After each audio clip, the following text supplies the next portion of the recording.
Check out this room tour for Cabana Bay at Universal Orlando. Now this is a Volcano Bay view room. It's in the beachside towers.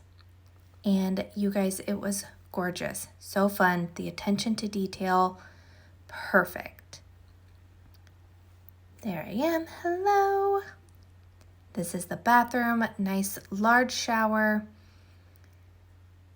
The toilet and the shower are separated from the sink, so you can easily get ready while somebody else is taking their shower. There is a closet here on the side.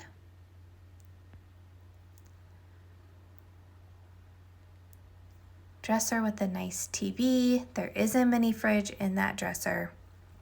2 queen beds that were actually pretty comfortable. This room was so large, very spacious, perfect for a family.